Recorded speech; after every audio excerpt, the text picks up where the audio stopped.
Today we're in a very special place, a place not only rich in history, but legend. In a small glen tucked away on the eastern shore of the Hudson River lies a hamlet, a place that you've probably heard of before. It's a sleepy town with a foreboding presence, and it's riddled with local myths and superstition. Did you guess it? Today, we're in Sleepy Hollow.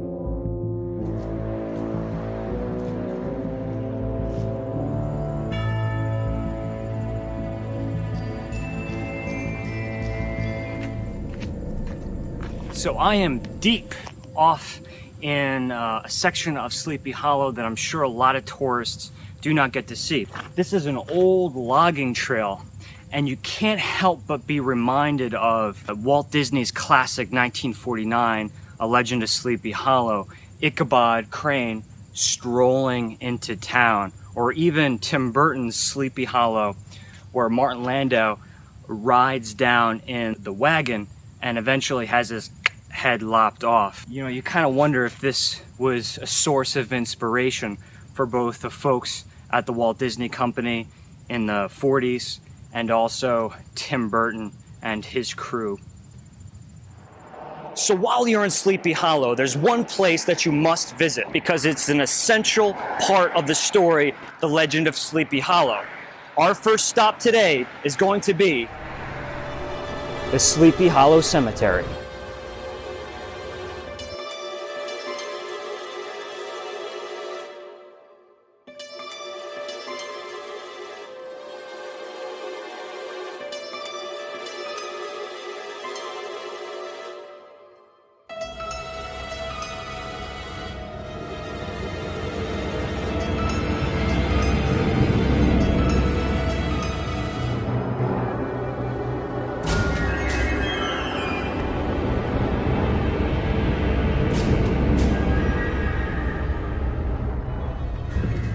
This is easily one of the largest cemeteries I've ever seen. I'm not saying I've been to many cemeteries, but this cemetery seems to go on and on and on forever. Now we're in the lesser traveled part of the cemetery. A little bit darker, a little bit creepier in these parts, but we're looking for something very specific. Now, I love this place, but I'll admit, being here in person is not only exciting, it's also a little bit haunting as well. You can't help but walk around and feel like you're being watched by some bewitching presence. I think you have to be here and experience it yourself to know what I'm talking about.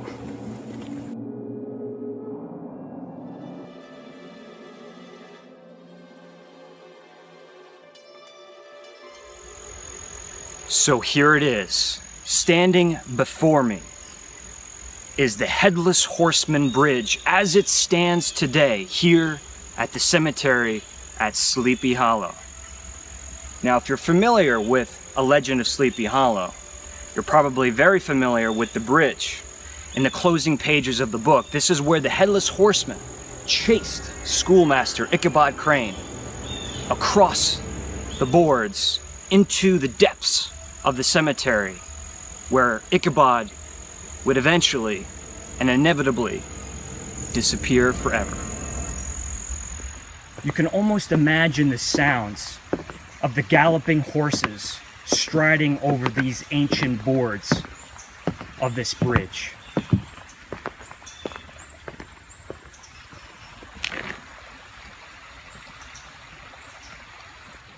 The Headless Horseman Bridge.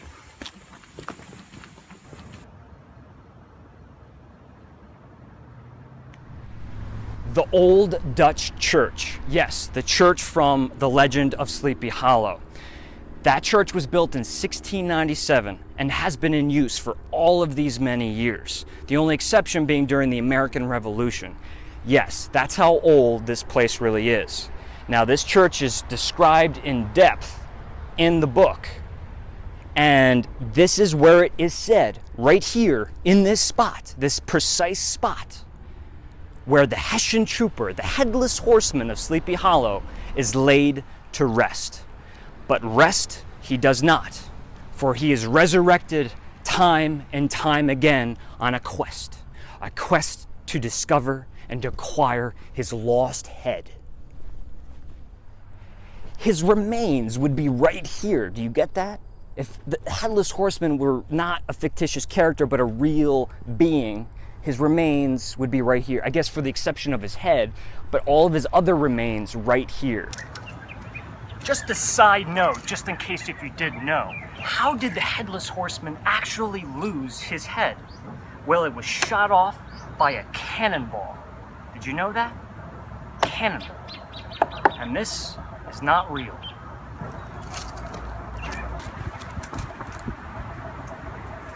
Would you look at this? This is a mausoleum. I'm standing on top of a mausoleum. This whole section of the cemetery is on top of these mausoleums. And I'm actually looking over probably a 15-foot drop. This is crazy. The mausoleums are built inside the ground. I mean no disrespect to Edmund, but yeah. There's a lot of very famous people buried in this cemetery, but there's one that's visited the most. And for some it could be hard to find, but I actually know exactly where it is. You gotta drive very slowly around here because it's actually quite treacherous.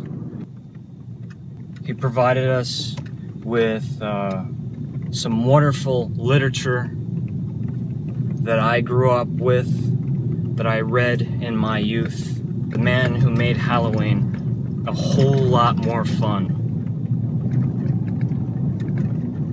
Mr. Washington Irving.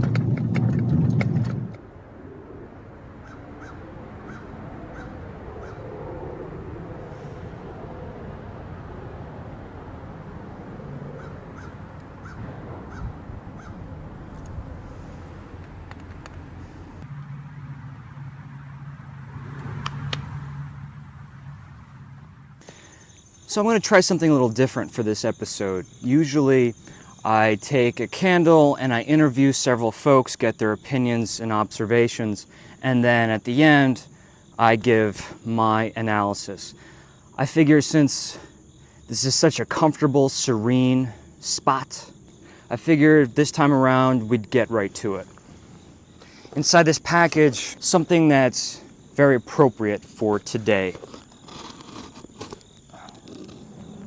We have a candle entitled Sleepy Hollow. I've never actually burned or even smelled a product by this company, so I'm very excited to see what this is all about. The ghostly specter, the Headless Horseman in his boneyard graveyard. Let's give this a smell.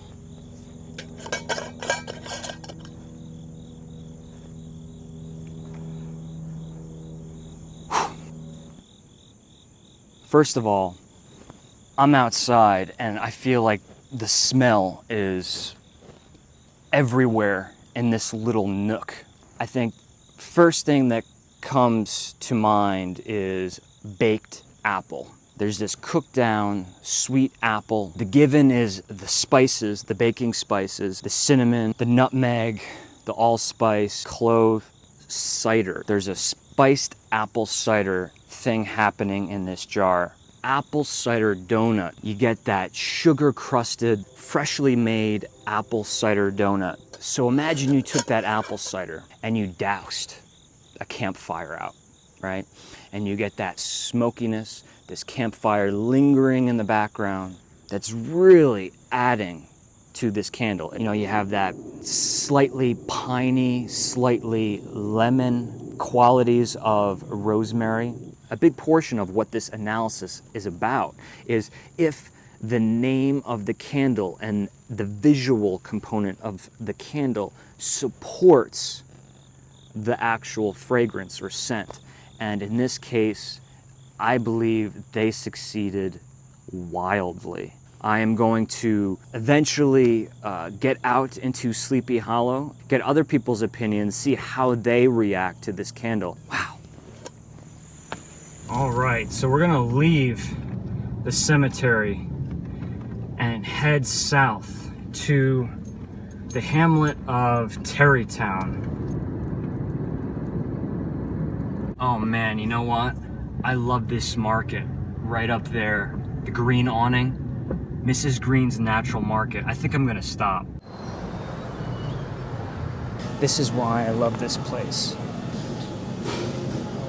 I could smell these things from like a mile away. Everything here is incredibly fresh. This grapefruit is so aromatic, you can't believe it. Check this out. Sleepy Hollow decaf. Do you get it? Sleepy Hollow. Irving Farm. But what I'm looking for is, there it is, Witch's Brew by Coffee Labs. But wait a minute. I got a better idea. Instead of buying it here, let's do something else. Better just to go to the real thing.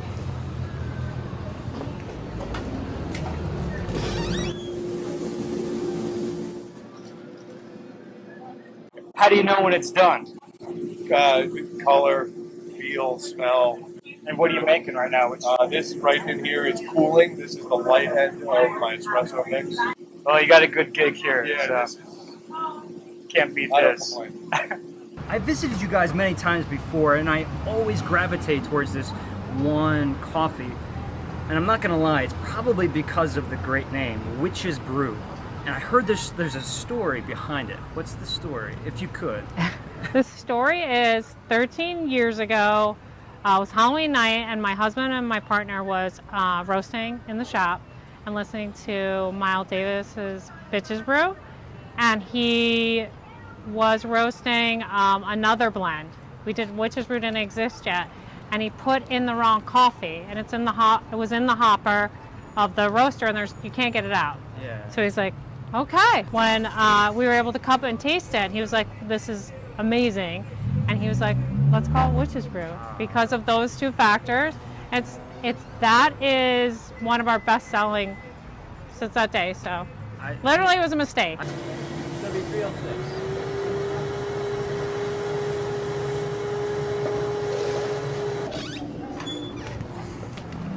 Witch's Brew, if you don't mind, is to stick your nose in that jar and just give me your initial reactions, what you smell, what it might provoke in your mind as far as feelings or memories. This reminds me, well, it smells amazing. It reminds me of like the fall, so it's like an awesome type of season reminder. And it reminds me of, like the Halloween type atmosphere. That sounds good. Okay. Reminds me of like making like pumpkin pie, fall goodies like hot toddies or something. Hot toddy. Yeah, I think it's fitting. I think it's fitting because, I think that it has a very homey feeling, and that's what I like about Sleepy Hollow. It's a warm candle. It's like inviting. It's warm. It's inviting. I'm also getting this very rich apple cider donut component going on, and I think that is really what's overwhelming the candle. No, it does. Yeah, like With- the hot toddies. Yeah, the hot toddies, right? Would you buy this? I would Yes, burn it. I would burn it. Yep. In the fall, I would burn it in the When it fall got and the cooler. winter. Yeah, As soon as the temperature dropped, it gives like a cozy feeling. So we have a product here called Sleepy Hollow. Without smelling it, what would you imagine this would smell like? Probably lots of like homey smelling herbs and spices. Going pumpkin. I feel it. Whatever comes to mind, All right. don't hinder yourself at all. Smells like wood or wood that's been burnt. Smells good. Can I keep it? Reminds me of like a winter night or a fall night with a fire pit on in the backyard. It smells really good. In a nutshell, that's a nice fall scent, winter scent. You like that? I do. Would you buy this? Would you burn Yeah, this? yeah, I'm a candle You are? candler. Are you a candle enthusiast? I am a candle enthusiast, yes I am. So here I am at Washington Irving's estate at Sunnyside. Just kind of relaxing, taking everything all in. We're finally starting to see a change of season, and in just a few minutes I'm actually going to go see Washington Irving's cottage here at Sunnyside. It's something I've never done before. Very excited to do so. It seems like summer is still here, even if it's supposed to be fall now. And you have a lot of light here to do your work. Some of the work is not so pleasant, so you know the family would be sitting on the other side of the fence. And how well it keeps.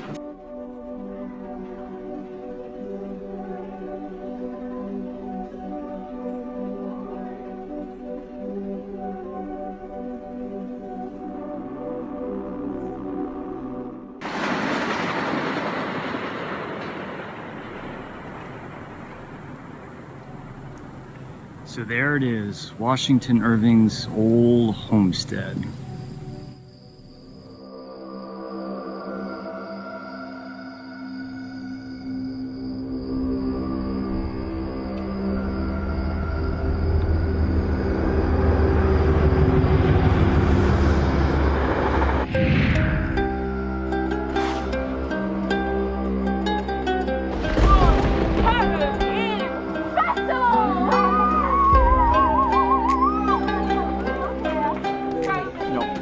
I'm gonna need it for lyrics probably, but... Well, my name's Austin Sultani. I play Ichabod Crane in the show. Ichabod is a smart young fellow just coming to the town. Spare the rod and spoil the child. He leads with his mind. He's also very afraid, very nervous all the time. As things start to happen in the town, he slowly starts to descend into this mad world as the outsider looking in. What party are you from? Ichabod could be a little pathetic, maybe lets people walk all over him or something.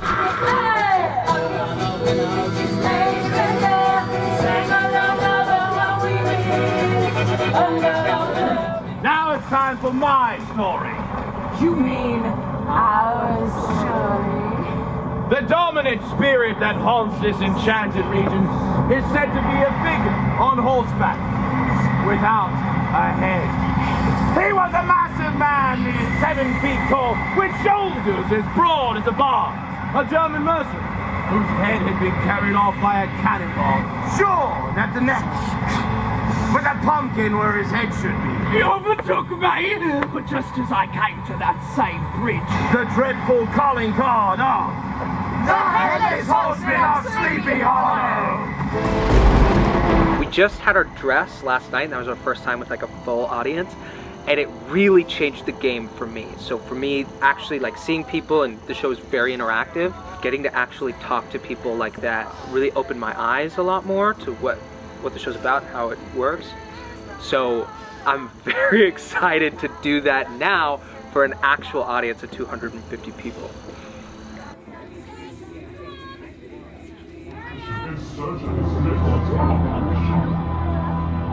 Spirit now comes to us as a vengeful Hessian in search of his next servant. oh yes, he's here. It's best to get someplace safe before the sun sets, or else... Or else what? Or else you're like to lose your head! Oh, what's the matter, Ichabod? I don't like ghost stories. No, not particularly. Well then, you've come to the wrong town. Since you've been hanging out in this area, Yeah. has there been a moment where you've been a little bit spooked out at all?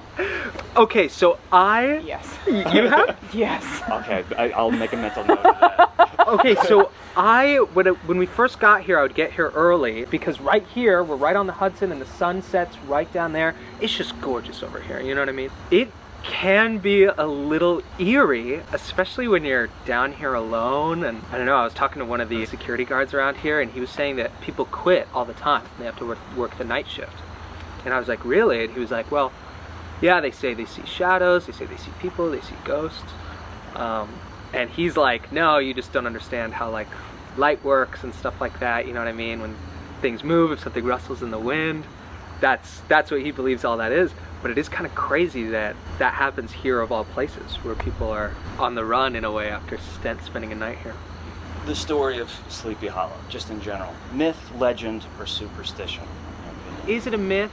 I'd like to think it's somewhere in between. I'd like to think that there is some stuff that Mr. Irving did see, did hear, did believe, that the people truly did understand to be true, but that at the same time he got to dramatize it a bit. So would it be safe to say that you could smell the atmosphere, the foliage? I can. I actually have a horrible sense of smell, just in general. There's a moment in the show where I smoke a pipe, and I've never smoked anything before, so they kind of had to teach me how to light something and inhale it. It's not actually tobacco. I think it's sage and mint. And so it's a pleasant little smell and taste to get into my mouth right before I go on. With the sun falling and night soon to be here, there's one more thing left to do.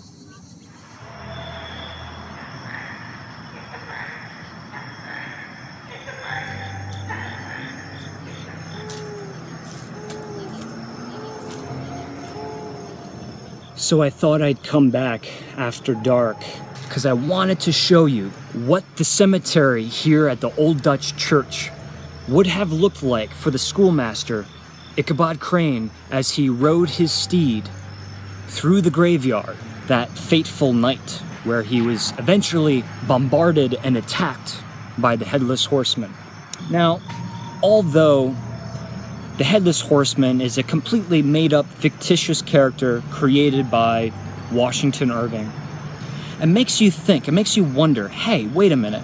When Washington Irving lived here in Sleepy Hollow, was this a myth back then? Was it a legend that there actually was a Hessian trooper buried somewhere in this plot? Who knows? I don't think we'll ever truly know the answer to that one.